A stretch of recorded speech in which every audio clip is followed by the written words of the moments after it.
El Rádio. El Rádio nechýba tam, kde to žije. Liptov. Žije športom. Hokejoví dorastenci Liptovského Mikuláša zdá ako prvý odčia z 5. miesta seniorského mužstva v Extralige zo sezóny 2008-2009 dokázali opäť poblázniť liptovského hokejového fanúšika. Viac ako 1600 divákov si našlo cestu na zimný štadión, aby naživo sledovalo štvrtkové tretie semifinále Extraligy dorastu, v ktorom zverenci trénera Pavla Paukovčeka bojujú o finálovú miestenku so silným Slovanom Bratislava. Po riadnej hracej dobe a predĺžení bol stav nerozhodný 3-3 a tak narad prišli samostatné nájazdy. El Rádio vám ich samozrejme prinieslo naživo. Teraz ale krátka chvíľa nebol úspešný a Matej Bača má svoj pokus, tak poď Matej, držíme si prsty, Matej je už pred bránou. Gól! Gól!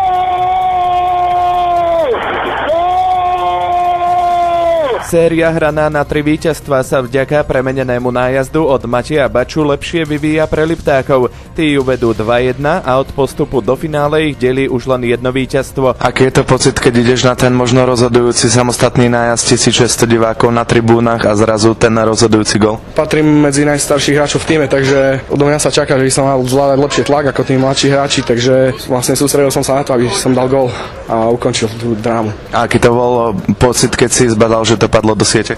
No tak bolo to niečo neuveriteľné, sa nedá opísať asi. Veľké šťastie, úľavu a hrdosť pociťovali po stretnutí i tréneri. Jan Pleva, asistent Pavla Paukovčeka. Asi to bol zápas so všetkým, čo k tomu patrí, skvelá atmosféra, skvelý výkon, ten záver. Bol to vynikajúci dorastenecký zápas na tejto úrovni, videli sme super hokej, plný zvratov, videli sme 6 gólov, trestné strieľania, takže so šťastným koncom pre nás.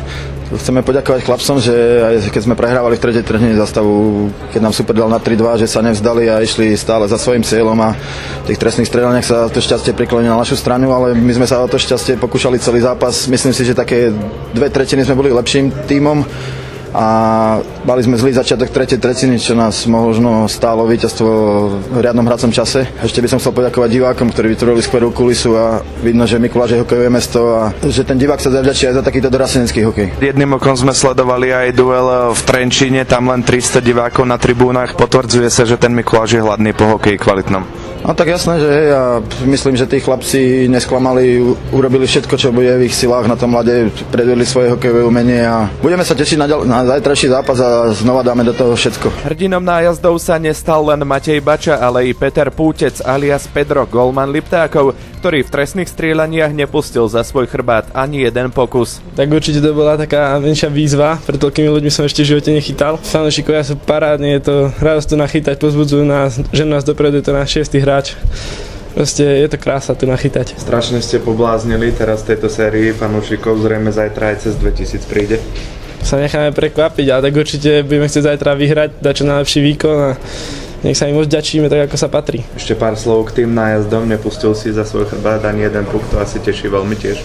No tak určite som mi to chcel troška vrátiť z Bratislavy, keď ma 2-krát prekonali a ten tretí bol so šťastím, ale chytil som. A už potom som Čabovi veril, že ho tam dá. Štvrté semifinále štartuje o 17. hodine. My vám ho od 16:40 prinesieme v živých telefonických vstupoch. Určite si to nenechajte ujsť. Pavol Tomčík, El Rádio. Teraz ale krátka chvíľa nebol úspešný a Matej Bača má svoj pokus, tak poď Matej, držíme si prsty, Matej je už pred bránou. Gól! Gól!